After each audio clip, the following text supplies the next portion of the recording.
আমার যখন ফুরাবে দিন আসবে গহীন রাতে থেকো প্রভু এ জীবনে হয়েছি সাথে আসবে গহীন রাতে জীবনের জুড়ে আসলে বাবালিসা থাকবো দু চোখে একটু আলো দিশা একটু আলো দিশা আমার যখন ফুরাবে দিন আসবে গহীন রাতে থেকো প্রভু এ জীবনে হয়েছি সাথে আসবে গহীন রাতে আমার বলে যখন কাউকে পাব না সেদিন আমার শূন্য হিয়ায় তুমি থেকো সন্তানা তুমি থেকো সন্তানা আমার যেদিন ফুরাবে দিন আসবে গহীন রাতে থেকো প্রভু এ জীবনে হয়েছি সাথে আসবে গহীন রাতে আসবে গহীন রাতে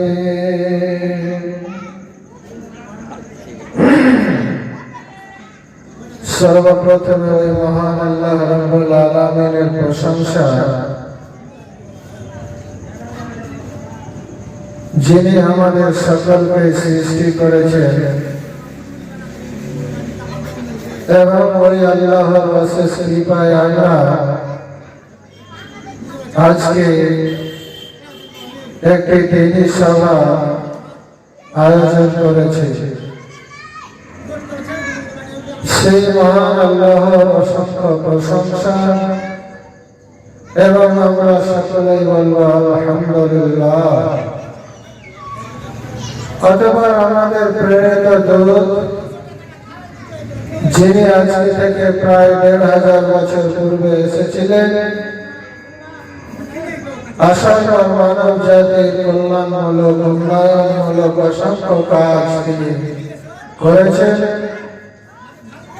এবং প্রতিটা মানুষকে তিনি আল্লাহর দ্বীনের কথা প্রচার প্রসার করে গেছেন এবং সেই দায়িত্ব দিয়েছেন।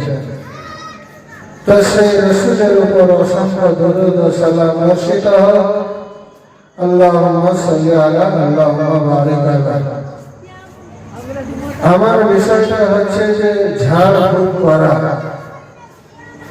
ইসলামের দৃষ্টিতে কতটা কি। আমাদের প্রিয় নবী হযরত মুহাম্মদ সাল্লাল্লাহু আলাইহি ওয়াসাল্লাম তিনি বলে গেছেন ওই ব্যক্তি দিনী হিসাবে জান্নাতে যাবে যে দাঁত লাগানোর চিকিৎসা করায় না, অর্থাৎ কুলিয়া লাগায় না, যে ঝাড়ফুঁক করায় না, যে ঝাড়ফুঁকের মাধ্যমে রোগ দেখায় না,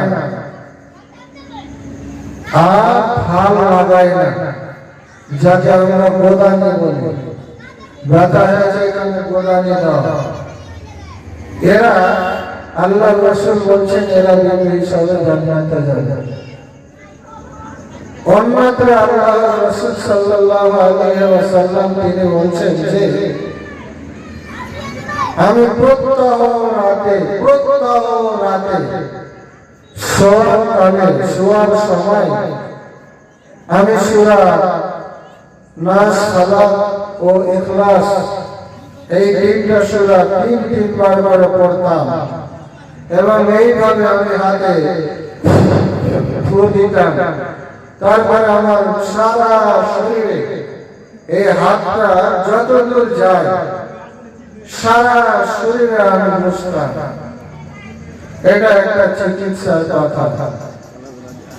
হাফসা রাদিয়াল্লাহু তাআলা আনহা তিনি বললেন যে আমি আমার ঘরে উপস্থিত ছিলাম, আল্লাহর রাসূল সাল্লাল্লাহু আলাইহি ওয়াসাল্লাম আসলেন এবং সাফা নামক এক মহিলা আমাকে ঝাড়ছিলেন, অর্থাৎ ফু দিচ্ছিলেন, ফু দেওয়া। তো আল্লাহর রাসূল সাল্লাল্লাহু আলাইহি ওয়াসাল্লাম বললেন, হে সাফা, তুমি হাফসা রাদিয়াল্লাহু তাআলা আনহাকে তুমি সেই চিকিৎসা পদ্ধতিটা শিখিয়ে দাও, সেই চিকিৎসা পদ্ধতিটা তুমি শিখিয়ে দাও। তো আল্লাহর রাসূল সাল্লাল্লাহু আলাইহি ওয়াসাল্লাম তিনি বললেন যে আমার হাফসাকে এই পদ্ধতিটা শিখিয়ে দাও যাতে মানুষের কল্যাণমূলক কাজ করতে পারে। আম্মা আয়েশা রাদিয়াল্লাহু তাআলা আনহা তিনি বললেন যে আল্লাহর রাসূল যখন অসুস্থ ছিলেন শেষ বেলাকালে তিনি যখন এই সূরা নাস, সূরা ফালাক ও ইখলাস তিনবার করে পড়ে নিজের গায়ে হাত ফিরাতে পারছিলেন না, তা আমি আল্লাহর রাসূলের আদেশে অথবা তার বরকতের উদ্দেশ্যে আমি নিজে পড়লাম, হাতে ফু দিলাম এবং আল্লাহর রাসূলের সারা শরীরে হাত বুলিয়ে দিলাম।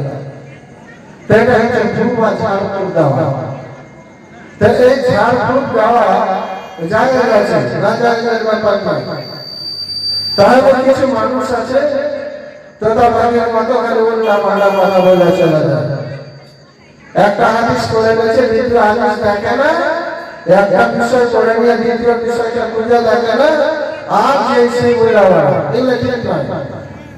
আর কি আছে, একবার আল্লাহর রাসূল সাল্লাল্লাহু আলাইহি ওয়াসাল্লাম বেশ কয়েকজন সাহাবীকে এক অভিযানে পাঠালেন। তো সেই অভিযানে যখন তিনি গেলেন তার মধ্যে আবু সাঈদ খুদরি রাদিয়াল্লাহু তাআলা আনহু তিনিও উপস্থিত ছিলেন। তো আরবের এক গোত্রপতি সেখানে গিয়ে আবু সাঈদ খুদরি রাদিয়াল্লাহু তাআলা আনহু তিনি বললেন যে আমাদেরকে মেহমানদারি করাও। লোকগুলো হঠাৎ করে বলে ফেলল যে না, আমরা মেহমানদারি করাতে পারবো না, আমাদের পক্ষে সম্ভব নয়, তোমরা যেখানে খুশি সেখানে যাও। কিন্তু সেই মাক্কা মরুভূমি এমন এক জায়গা যে একটা গ্রাম যদি একটা জায়গাতে পাওয়া যায় তো 50 কিলোমিটার 100 কিলোমিটার পর্যন্ত আর কোনো গ্রাম পাওয়া যাবে না। আবু সাঈদ খুদরি রাদিয়াল্লাহু তাআলা আনহু খুব দুঃখিত হয়ে বললেন, ভাই এই রাত্রিটা আমরা থাকি কোথায়? তো ঠিক আছে, যখন তুমি দেবে না তো যেও না, আমরা একটা জায়গায় থেকে যাই। এরই মধ্যে সেই গোত্রপতি সরকারকে বিচ্ছুতে কামড় দিয়েছে। একজন লোক হঠাৎ করে বলছেন, ও মুসাফির ভাই,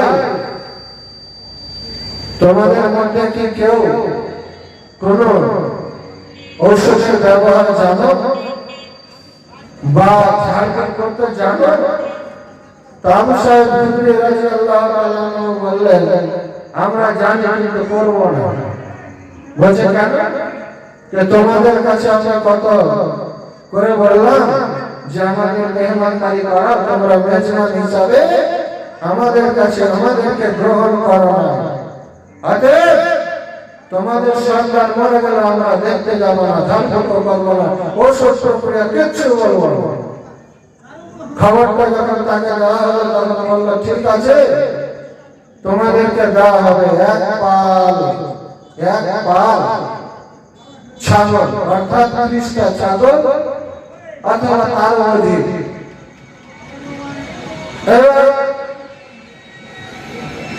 আবু সাঈদ খুদরি রাদিয়াল্লাহু তাআলা আনহু বললেন ঠিক আছে চলো। তিনি গেলেন, তারপরে বললেন বিসমিল্লাহির রহমানির রহিম আলহামদুলিল্লাহি রাব্বিল আলামিন। এই সূরাটা তিনি বললেন আর পড়তে লাগলেন। আর ওই গর্ভবতীর যে জায়গাটা কিছু কামড়া ছিল, ওই বিছুর জায়গাটাকে সুন্দরভাবে মুখে একটু দুগালা লাগাতে লাগলেন। এই থুতুগালা লাগাতে লাগলেন। এই করতে করতে সে গর্ভবতীর বিষটা ফাটা হয়ে গেল, সুস্থ হয়ে উঠল। বললেন তোমরা আমাদেরকে এক পাল ছাগল দিতে চেয়েছো বটে, তাহলে আমরা এখন পর্যন্ত এই ছাগলের হাত দেব না। আমরা আমাদের প্রিয় নবী হযরত মুহাম্মদ সাল্লাল্লাহু আলাইহি ওয়াসাল্লামকে আগে জানাবো। জানানোর পর যদি সে অনুমতি দেয় তাহলে আমরা এই ছাগলগুলি গ্রহণ করবো, এই ছাগল গ্রহণ করা